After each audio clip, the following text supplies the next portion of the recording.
This is Lisa from Mobile Tech Review, and today we're going to take a look at the first US Nokia Windows phone, the Lumia 710, available on T-Mobile.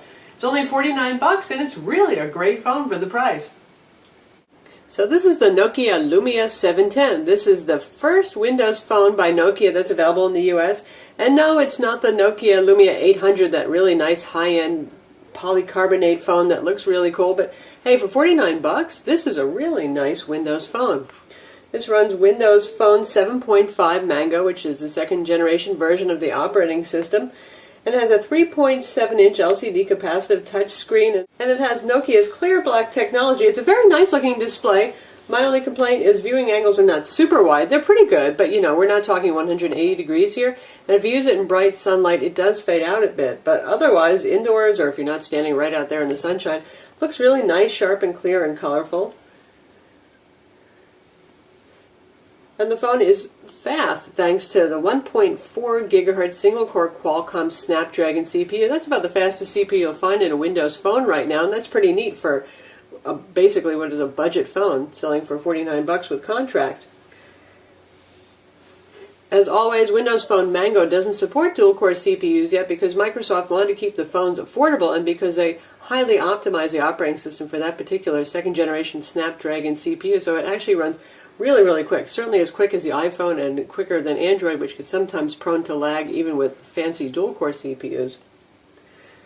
The phone has the usual Windows buttons up front here, and these are mechanical buttons, which is nice for tactile feel, but honestly they're kind of hard to press. There's this kind of clear, slippery plastic here, and given the resistance to being pressed and the slipperiness, well, they're a little bit of annoying. The phone's available in black or in white, and you can see here it has a rubbery kind of soft touch finish. Not a particularly skinny phone. It's 0.49 inches, so we're talking a half-inch phone here.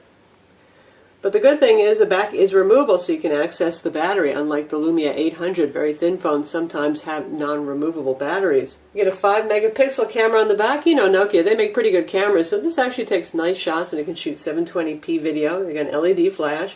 Fairly large speaker and grill here with very good sound out, pretty loud. Surprisingly loud, in fact.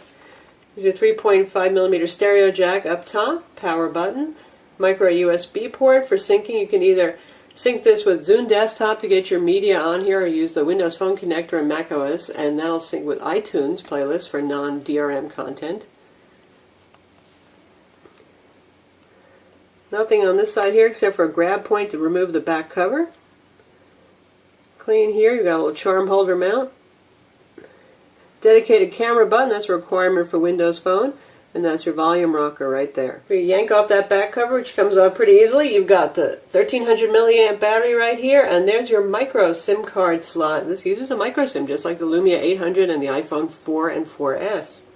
There is no micro SD card slot. That's quite a challenge with Windows phones. They very rarely have one because it formats SD cards and internal memory together in one big partition for DRM reasons, and that causes a lot of problems if you take the card out, so manufacturers just are not putting those in there. The phone has 8 gigs of internal storage with about 5.3 gigs free, and that's one of the drawbacks of a low-end phone. You don't get 16 gigs of storage like you do with higher-end phones, and given the very capable Zune music and video player here and the syncing capabilities, you know, if you're really into music, it's pretty easy to fill up all that storage. The Lumia 710 has 512 megs of RAM. Again, that's a Windows Phone mandated standard. There's a whole lot of standards that are set by Microsoft. It has 800 by 480 pixel display. Again, that's a Windows Phone requirement. It has Wi-Fi 802.11 BGN, Bluetooth 2.1 plus EDR with stereo out capability. And it has a GPS that works with Bing Maps and with Nokia Drive, which is included. That's their little value added.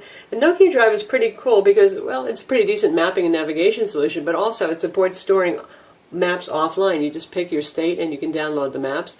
And map sizes aren't too bad. For example, the state of Texas, which is a pretty darn big state, is a 155 meg map. Not too bad at all. And you can choose from a variety of languages as well for your spoken directions. Nokia Drive is pretty much it right now for Nokia's value-added applications. You know, HTC and Samsung, they have their own hubs and several apps that they've made, like image editors and stuff like that. Not seeing that yet on the Nokia. Speaking of HTC, this gives the Radar on T-Mobile a lot of competition too. The Radar is $99. That's actually the Radar 4G, and that's made by HTC, and it's a pretty nice phone too with 8 gigs of storage, but it only has a 1 gigahertz Snapdragon CPU, and well, I think this has just a more elegant design. Of course, this is kind of the more Euro look to it, with the complex curves and that distinct Nokia look, really. It looks like a Nokia phone. And the HTC is a little bit more like an American car with that kind of shiny grille and a little bit more of a bulky design, but honestly, this is half the price, so Radar has some tough competition. Nokia is really doing well with their entry-level phone. Then we've got the People Hub here, which if I had synced contacts, I'd see all their little photos flipping back and forth as that tile animates. And you have access to your social networking status updates, Facebook, Twitter, that kind of thing, and you can see stuff that people have been updating too who are in your contacts list. Of course, Hotmail is on board here, and by the way, if you're not really into Hotmail or any of these live tiles here, you just press and hold and you can remove them. That's how Windows Phone works. And no bloatware allowed is pretty much the rule. Anything that gets added by the carrier after the fact is removable with Windows Phone. You've got a dialer here, and you can see how the live tile will keep you informed of things. Like I've got 2 text messages right here, and I've got a voicemail waiting in my phone section. Phone runs the standard Windows dialer, which is pretty minimalist looking, and you have access to your call history, contacts, and all that kind of thing. And as you'd expect from a Nokia phone, call quality is excellent for both incoming and outgoing voice, and reception is quite good as well. Data throughput has been good as well for us when downloading email, accessing websites, and all that kind of thing, and downloading apps. So if you've got anything that's 20 megs or bigger, it's going to make you use Wi-Fi to do that. That's a OS-wide rule. Take a look at IE9 Mobile, which is a decent web browser. It's still not quite up there with the iOS web browser or Android's WebKit browser, to be honest, but it does a reasonably good job. Sometimes it messes up a little bit on advanced CSS and some layouts, but right now you can see we're on the LA Times website. It's a full website, and it's looking quite good. And you get support for things like pinch zooming or tap zooming to flow things in a readable format. It works well. There is no Adobe Flash here.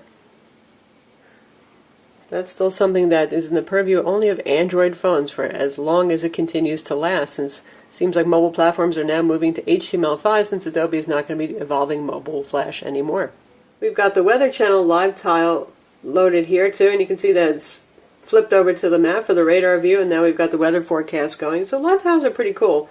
Calendar right here, if I had any appointments coming up, it would let me know. If you tap on that, it takes you right into Calendar. Marketplace is where you're going to get your applications, and if there are any updates available, there will be a numerical counter there to tell me that. And then we've got the neat Local Scout here, which tells me about things to do near me, like go to movies, find places to eat, and all that kind of thing. It's based on Bing Maps. You know, Bing Maps is pretty good, actually, especially when it comes to POIs, gas price finding, stuff like that. Good stuff. The phone has Bing services, which isn't just mapping, although mapping and navigation works just fine on the phone, but it also has neat stuff like what's near me. As I mentioned, it has Local Scout for places to eat and things to do. You can see right here, attractions, all that kind of stuff, shopping that's nearby, all that neat stuff. It's really a very nice service, and it doesn't send me pining for Google quite so much as I thought. So let's take a look at the Music Hub. Our music and video tile right here. And there's some stuff that I've loaded. I've got a video that I've side-loaded over here, and I've got a couple of albums. And that also hooks into apps, so I can get right into apps if I want. And this also supports FM radio. You do have to attach the headphones because they act as the antenna. And headphones, by the way, are not included for your $50. Supports podcasts as well, and we'll listen to the incredibly loud speaker, really.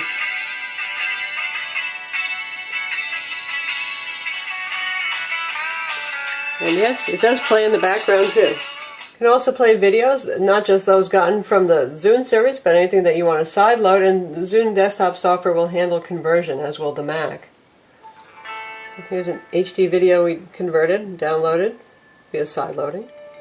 Great audio and really, really sharp picture.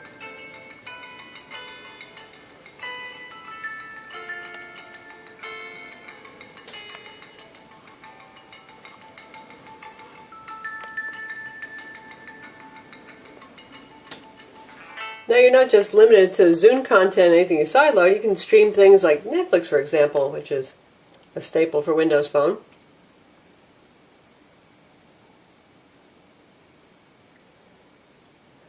By the way, this streams just fine over T-Mobile's 4G HSPA Plus network, and this has HSPA Plus 14.4 megabit per second, which is what Windows Phone supports. Does not yet support LTE, not that T-Mobile has LTE anyway. We're going to test out a little Star Trek movie here.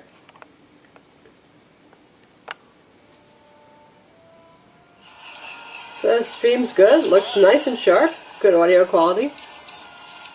And we've also got T-Mobile TV here. It's a $10 a month streaming service that's powered by Mobi TV. It has on-demand content and live content, and you get a 30-day free trial to check it out with the phone.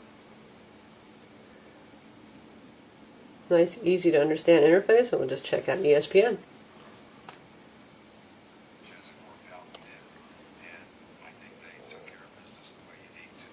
So that's pretty sharp and clear. It takes a little bit to buffer up, and then it looks and sounds pretty good and fills the screen nicely. So any additional applications you have that you haven't put up here as a live tile are available here in the scrolling list. And you can see there's quite a good selection. You got Flickster, IMDb, Food Spotting. Of course, Bing Maps is pre-installed. You get MS Office Suite, since this is a Microsoft product, and MS Exchange support. It also syncs to Google Contacts, Google Calendar, that kind of stuff. You have threaded messaging on board. Obviously, we've downloaded Netflix. Got the Weather Channel, many weather sources available, a standalone YouTube player, and if you want to get more apps, you hit the Market.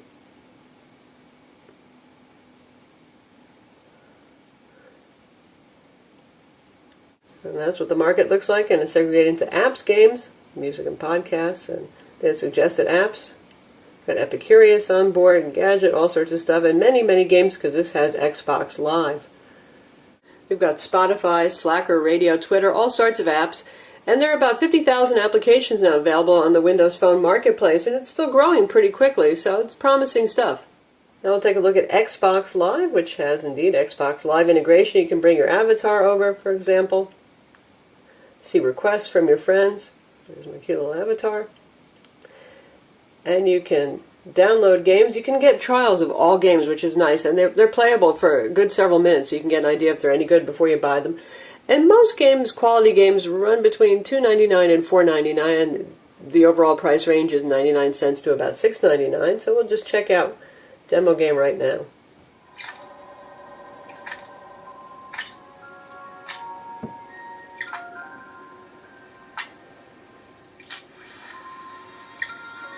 So that's Tentacles for Windows Phone. Of course, for you more action-minded people, there are games like Need for Speed Shift and lots of action games and Assassin's Creed, all that kind of stuff.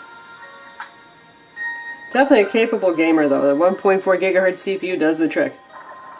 Battery life on the phone is pretty good. It's a 1300 milliamp battery, as we saw, and it easily lasts us through the day with moderate use. If you're going to use the GPS constantly with Bing Maps, or you're going to stream video all day long, well, then you might not make it through the day, but otherwise, shouldn't be a problem. So that's the Nokia Lumia 710. It's going to be available January 11th, 2012 on T-Mobile for $49.99 with a 2-year contract. And for that price, it's a really nice phone. Heck, if it was $99, to be honest, I would still say this is a pretty nice phone. If you're looking for a pocketable phone with a 3.7-inch display and you want to try out a smartphone OS, or you're a little tired of iOS, or you find Android a little bit too boggling or laggy or something like that, well, this is definitely worth checking out. I'm Lisa from Mobile Tech Review. Visit our website for the full review, and don't forget to subscribe to our YouTube channel.